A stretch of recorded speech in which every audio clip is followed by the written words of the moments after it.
welcome to our discussion on the evolving landscape of employee benefits management. We have the pleasure of speaking with a key figure in this field, Calvin Mayo, the Chief Technology Officer at Alula Technologies.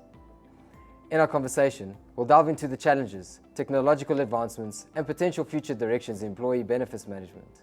We aim to provide a comprehensive view of how Alula Technologies approaches these aspects. Calvin, thank you for joining us. How's it, Nelson? Thanks for having me. Looking forward to it. Let's dive right into the discussion. Calvin, many businesses today face significant challenges in managing employee benefits effectively. Could you share with us how the member engagement platform specifically addresses these common pain points? Well, I think, it's in the name to begin with, member engagement. So we aim to take that last mile from the actual benefit into the member's pocket and give the member personalized information around what they have, how they can use it, and shine a light on the employer's value proposition. I think it's quite an important piece for a company today to be able to illustrate to their employees in a real, tangible way what they are, how seriously they take their financial well-being, their mental wellness, and even their health. In distributed workforces, some of them global, it's quite a difficult thing to manage.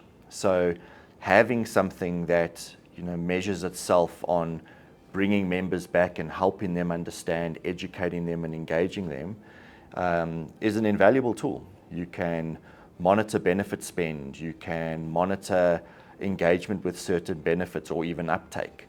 And through these data points, it becomes the obvious next evolution of this to provide benefits that actually matter to people. So I think from having everything in one place with all those different aspects is going to make the world of difference to employers all over the world.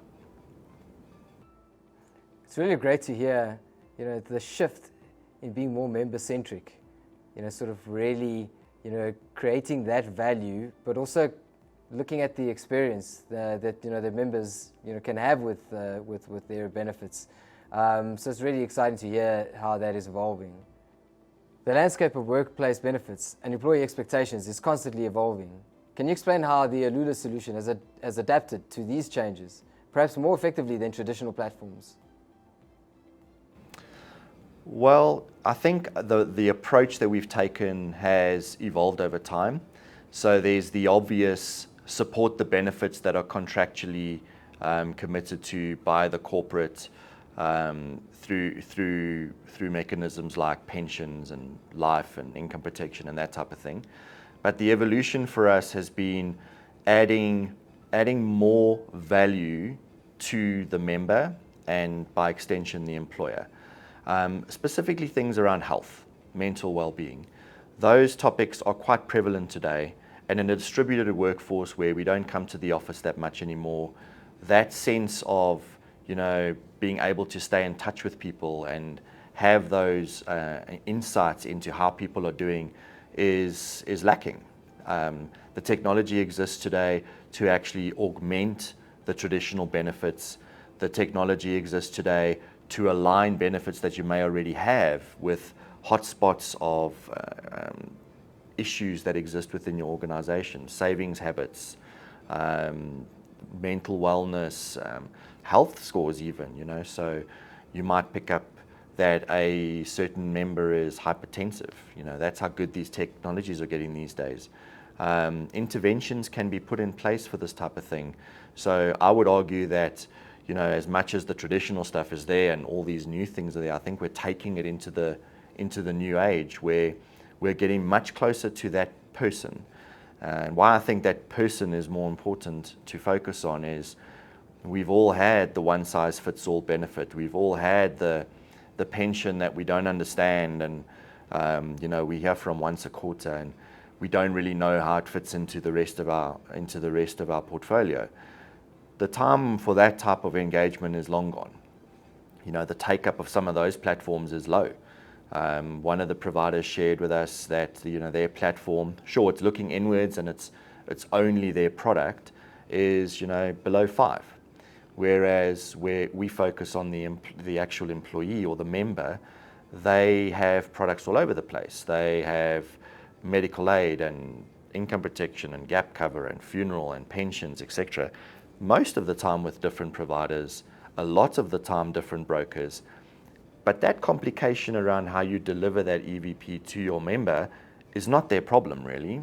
It's a problem from a management perspective. So yes, we look after that aspect, but from a member's perspective, having everything in one place provided by the employer gives a semblance of comfort, gives a lot more information and a lot more relevance to what those things are. And the more data that we surface, the more specific these things can become. The more we can align programs or educational aspects or, as I mentioned, interventions with what we're seeing in our organization. So I think the future is bright when it comes to this. And what we need to be thinking of is keeping these people engaged and healthy and well to create our own differentiator in the market. It's becoming a bit of a battle place in the talent acquisition and the talent retention world. So I believe the more you can be showing to do these types of things that are more member-centric, the better for your brand. It's interesting to hear. It's really taking personalization as well as engagement to the next level in the employee benefit space. Shifting to the business side, so every business seeks an edge in compliance, cost saving and efficiency.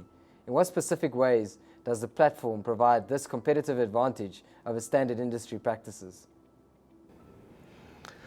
Well, I think from the Ovation perspective specifically, we engaged it, yes, from the member, but there's other actors in the chain that need to take part to provide that benefit to the member. You have a broker in a lot of cases, you have the corporate, and the key aspect here is payroll. Everyone knows what they get paid. Everyone knows what their contracted annual salary is. Most people don't know what they contribute to X, Y, and Z. So being able to elaborate that a little bit more, I think is key. Having those payroll integrations or that insight on payroll right at the member consumption level is hugely beneficial. We've taken away layers of complication and layers of administration, layers of potential liability and error.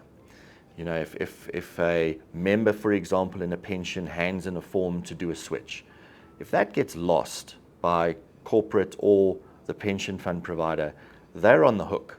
They're on the hook to actually fix that person's pension when the time comes, or if the member unfortunately raises it with the ombudsman, etc. But in a system where all these different actors and platforms are talking to each other, it's audit trailed, it's handed over to the correct actor at the correct time. Feedback is provided to the member, and that entire process becomes completely seamless. And if you think about it going into the future, it could actually start chipping away at some of these frictional costs, which are baked in. If I can't read a form and I have to recapture stuff, those types of things are actually baked in by administrators, and understandably so, given where we've come from. But today's platforms are much, much better at being able to do this in a more efficient way. I would also like to say that, the payroll aspect of it is becoming incredibly intriguing. So an employee benefits management system sitting on top, like Ovation, takes away a lot of what payroll even has to focus on. Payroll has to support the fact that you have to make a contribution to this, or a premium needs to be deducted for that. It's great. But now we've got payroll platforms developing employee benefit solutions, which isn't their key focus, but it is ours. We can develop the rules, the eligibility, waiting periods, whatever it takes to deliver this to your workforce. We take on that responsibility and tell payroll what it needs to know. And what it needs to know is what that deduction is, what that premium is, what selection was made so that your payslip looks correct. The combination of the platforms has become incredibly important to actually removing a lot of that cost layer.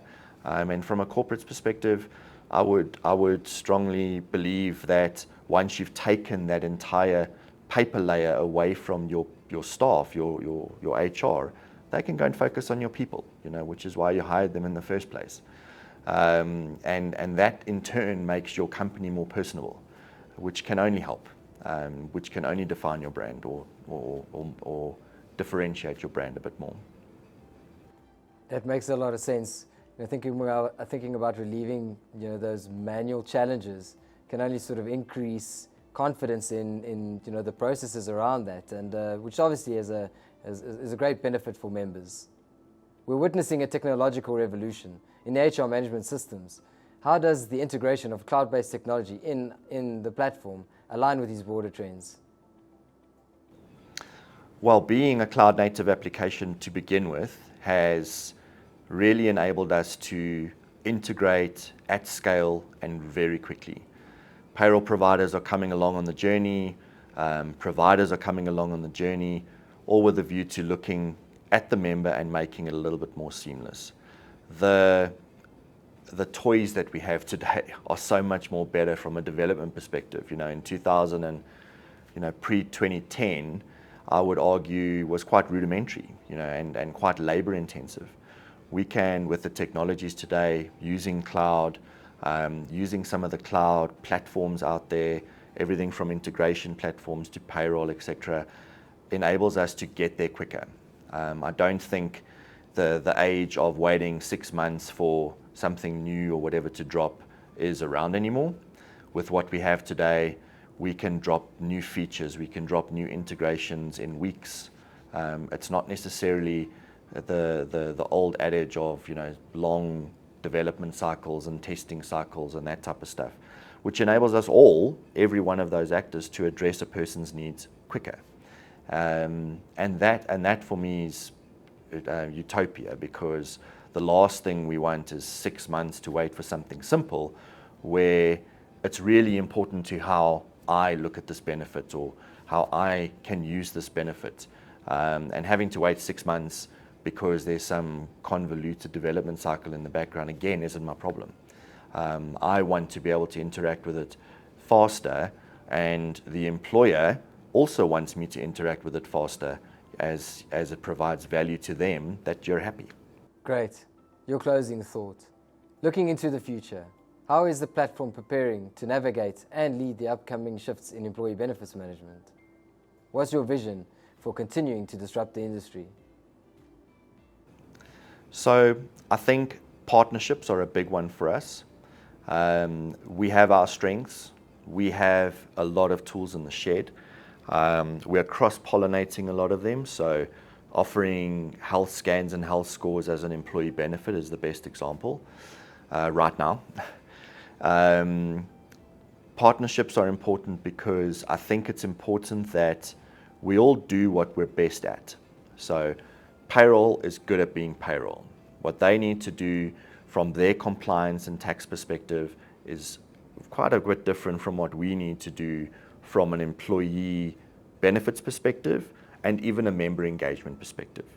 Member engagement is not a concern across a payroll system, for example. Partnerships around learning management, it's another hot topic. It's not something you necessarily want to go and do when your strength doesn't lie there. A half-baked solution is just going to take you a lot of investment and very little value for some time, whereas partnering with best-of-breed applications or best-of-breed platforms gets you there quicker. There is quite a big shift, and even if you look at how Microsoft has done it, I would argue 10 years ago, they were very secretive about what they did, and they didn't share, and they didn't play nicely with other platforms. But that's all changed. It's bring your own tooling, bring your own development methodology, keep the tools that you like using, but use DevOps, for example. Use us as your cloud platform, but even so, you don't have to. You can deploy to AWS, and you can monitor VMs on AWS. All that type of stuff, I think, is a great example about where the future growth lies. I mean, look at their last earnings report. They've got to be onto something, right? So I think those partnerships for us are great. And then a North Star for me would be within the group, we partner with a lot of insurers. You know, they use our administration system, which is a key capability within the org. It would be really interesting to take personalization to the next level. If you think about running their back office for them through Exergy, we could help those insurers understand more about their client base, given that we are literally in their pocket. We are measuring how they engage with our platform. We are augmenting the data that we have around their benefits with health information, wellness information, you know, consent being allowed, life events, you know, all that type of stuff, which is hugely important or hugely valuable to an insurer. But imagine if we could take that information and personalize product to you specifically. And how we would do that is very simply, we know how old you are, what your health is like, what your savings are like, or what your savings habits are like, etc., etc. If we could feed that back to an insurer and have them tailor product for a person like you, or a group of people like you, we could start chipping away at costs that don't need to be baked in, which right now is how they do it, right? We create a product that has 300 benefits in it, but certain age groups, certain demographics, etc., will only use a small percentage thereof. If we could chip away some of that fat, we could actually start pushing product that is really relevant to that person at that life stage today. And I think for me, we're heading in that direction. It's becoming more and more possible every day. I mean, the data points I've spoken about already exist. We have them. It's about stitching it together and having that feedback loop back into the product providers, and having them help us and help those members achieve financial outcomes, achieve healthy lives and mental wellness. And as I mentioned, it's there. The tools are there. The opportunity to do this is what we're looking for. Great. Calvin, thank you for your time and the insights you've shared with us today. It's been a pleasure discussing these important topics with you, and we greatly appreciate your contributions to this conversation. Cheers, Nelson. Thanks for having me.